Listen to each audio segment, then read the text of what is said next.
Good morning, holy brothers! Thank you so much for joining us on our pathway to peace in the Garden of Peace. If you're following along, we're on page 301, and today's lesson is called Losing Lying. And welcome back to our Charusa, Moshe. It wasn't the same without him. Here we go. He may have thought that it was justified if a husband lies to his wife because he's doing something that she does not want him to do. So we talked about last time, if he does what she wants, he's going to be upset. He's going to feel like he's neglected. He's going to feel like what he wants to do, he's never able to. And he's going to get downtrodden. He's going to get depressed. He's going to get annoyed because he's not doing what he wants, because his wife wants him to do something. But let's say he does what he wants. He's going to piss off his wife. She's going to be upset. She's going to be annoyed. And guess what? She's going to carry that with her a lot longer than he would carry it with him. So I said, so maybe I could do what I want and just not tell her, right? So everybody's happy. She doesn't get annoyed because she doesn't know what I'm doing. I get to do what I want, so I'm happy. So everybody wins. So I said last time, guess what? God is going to make a way that she is going to find out. And then she's going to be extra pissed because he went behind her back, and then it's going to be even worse. So he may have thought that he could be justified in lying to her and doing what he wants because he's relying on the rabbinical permit of deviating from the facts for the sake of, what are you allowed to lie for? Allowed to lie for Shalom Bayis. So I'm doing a great thing. What are you talking about? The rabbi said I should, right? But guess what? No, sir, that is not the case. They're supposed to be lying for Shalom Bayis. The permission was only granted to lie to your wife for peace in the home in complex situations where selective truths adds to maintaining the peace. It's not like it's going to take away from the peace, but what you're doing is actually helping your wife in the long run.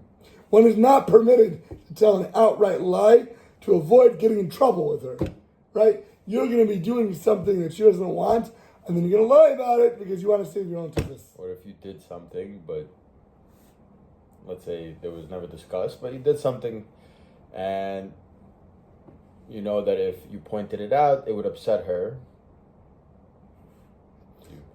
If you're doing something for the household's sake, or you're doing for her something for her sake, and it's actually good, okay, that's what we're talking about. But if you're doing something because you don't want to get in trouble yourself, and you're trying to circumvent that, that's not lying for the sake of Shalom Bayis, that's lying for the sake of your own tuchus. You want to be a bastard. You want to be selfish. You want to be whatever. So let's say you putting together, I don't know, a table, and you damage the table while putting it together.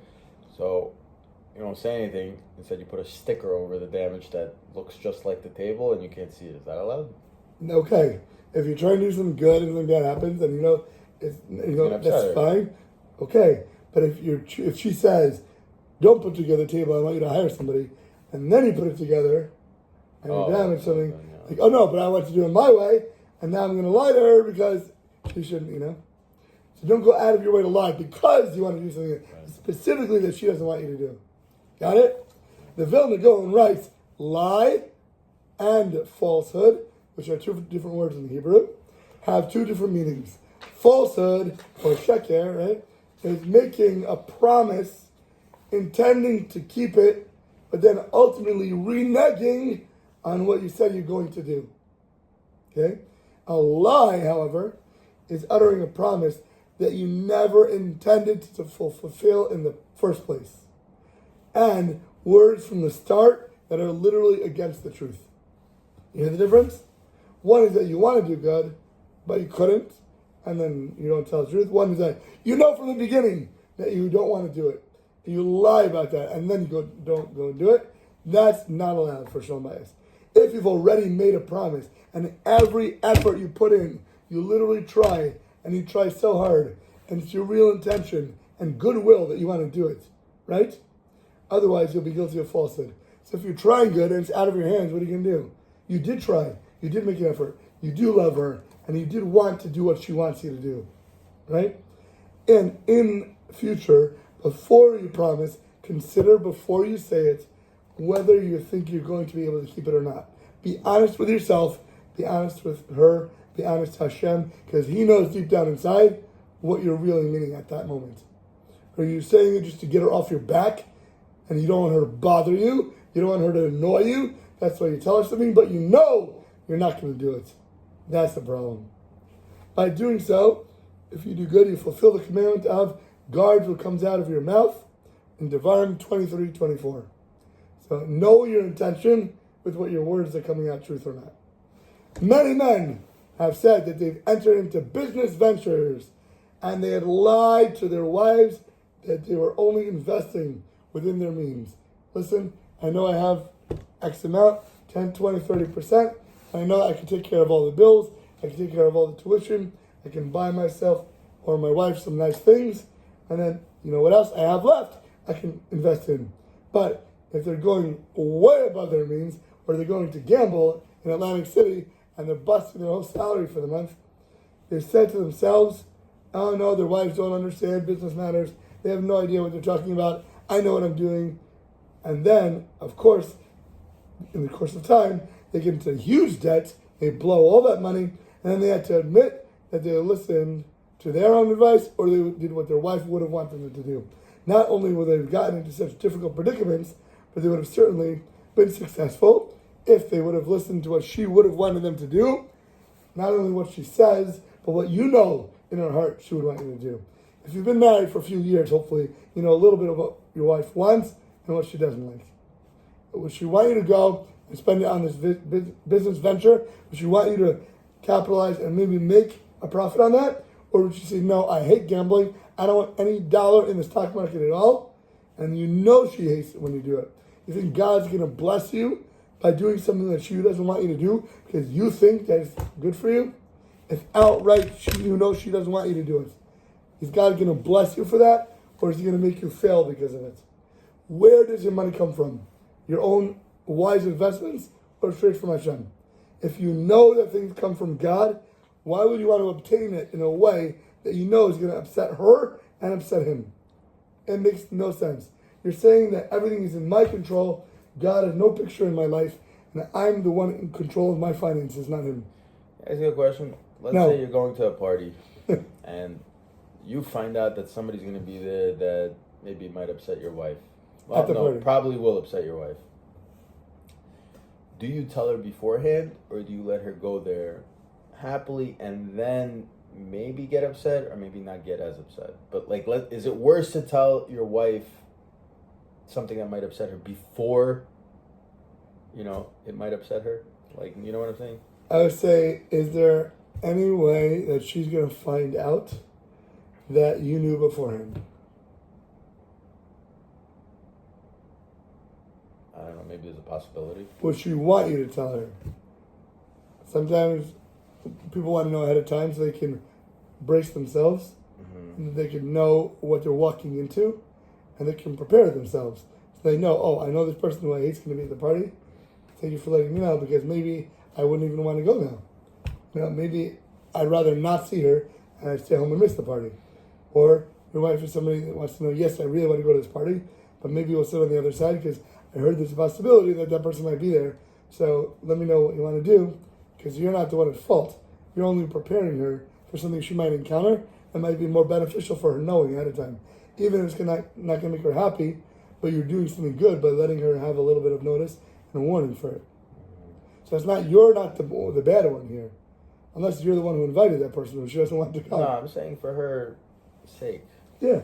If you think it's going to be beneficial for her to have a notice, rather than be shocked, rather than, God forbid, somebody is like going to have a heart attack because they have no idea what's going to go on. Okay, so give them a little warning. Have them know ahead of time. It's not your fault, right? You're trying to help your wife in that case. And give her the option ahead of time. What do you want to do? But don't tell her, we're going to go anyway because I want to go.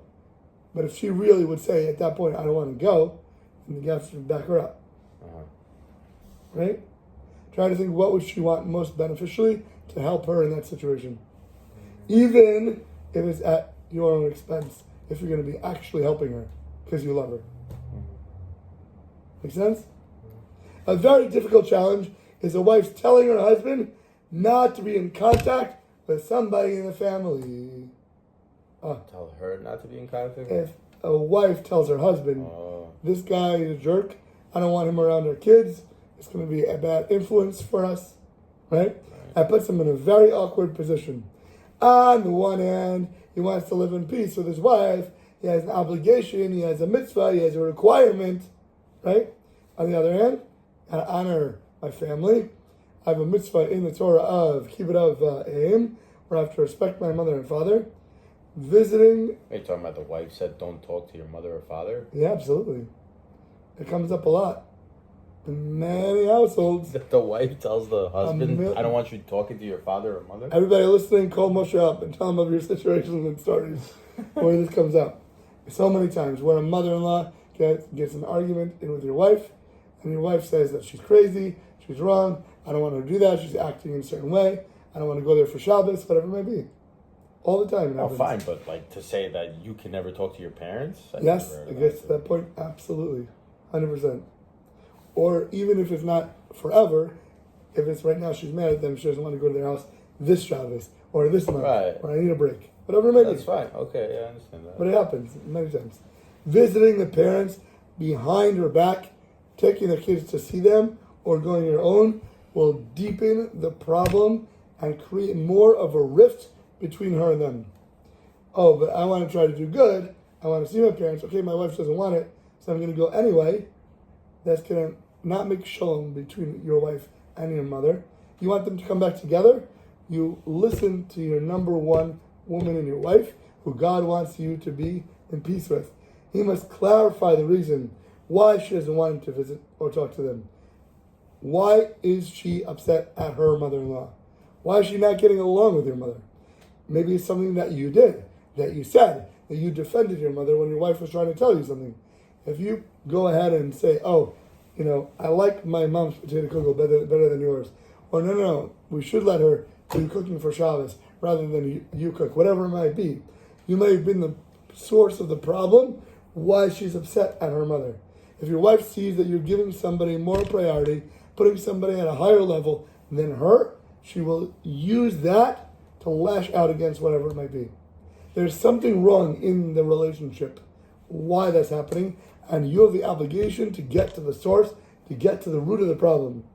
Maybe he's been telling about his parents about everything that happens in his home, and she wants you to talk to her, and it's none of their business what's going on between you two, or what's happening with the kids, or what's happening in the home. Maybe that's a private matter that she didn't want discussed with anybody except for her outside the house. Maybe he's exposing her privacy and her anger, or something that's getting insulted, especially when he tells his parents what's going on behind closed doors, rather than helping to correct it with his wife, maybe pray to Hashem, maybe fix his problem. No wonder why she wants to stop talking to his mother. What are you talking to her about? What does that have to do with her? Why are you bringing her in when I told you what I want you to do? It's upsetting her. It's getting her angry and mad. A wife cannot bear meddling in-laws, just as she cannot bear when you comment or you criticize something that she does. It's going to be just as hurtful to her, sometimes even more, because it's coming from an outside external source than you or the household. Nobody likes to feel that they're under a microscope, that they're being analyzed by everything that they're doing. If a wife sees when her husband returns home from his parents, all of a sudden his whole attitude towards her switches and it worsens, guess what? She's positive. Now they are talking bad about her. Maybe they're saying something about her that he's hearing, but all of a sudden his mind gets switched and he has a totally different outlook and a different demeanor to her when he walks in the door. He's not so positive. He's not so bubbly. He's not so complimenting to her now when she walks in. All of a sudden there's something wrong with what she's doing because he spoke to somebody else. Oh, maybe she shouldn't be doing like that. Maybe she shouldn't be talking to the kids that way. Maybe we shouldn't go to that place on vacation when she really wants to go. Then she's positive that her in-laws are the ones that are bad-mouthing her. She is positive that all of a sudden, when he goes there, there's going to be a negative influence, and she doesn't want that in her house. She doesn't want that in her life. Guess what? So if it's coming from there, get the heck out of the house. I don't want you visiting them anymore. I don't want my kids going into that house anymore. How dare you bring them over there? In that case, she'll demand that he doesn't go there and he doesn't bring the kids over anymore. No, we're not going in for Shabbos anymore. You're not going. I don't want you going over there. Even if she says, but it's not you, it's not the kids, why can't I go? It has nothing to do with her. Because she doesn't want it, it's going to upset her more and drive her crazy. Don't cause a rift between your parents and her. Don't cause more of a wedge. Try to make peace and shalom between them. But it starts at home with the wife. It's the number one priority in life. I've said this 1,000 times. Kibbut of aim. Ultimately, your parents want you. They want to have nachas from you because they want you to have an amazing relationship with your wife. If you're having disputes, if you're having machlokas, if you're having argumentation in your house, the parents get really upset that their kid is not having peace in their home, that their kid is not having a loving relationship. You always want what's best for your kids, number one. That's what makes you happy. So if somehow, with them not talking to me this weekend, is going to make my kids happier and make them have a relationship, they're willing to do anything for their kids. They're willing to jump in front of a moving train to take a bullet for their kids. Of course they'll be willing to do this, even if at the time they're upset that they're not coming over right now. Make peace, make shalom, and then let it expand and grow from the source to be able to expand everywhere else, and everything else will be happy after you take care of the basis for it, after you finalize and firm your foundation and show your absolute love and caring to her and what she wants and what she wants for you as well. And with that, have an awesome, audaciously amazing rest of your day.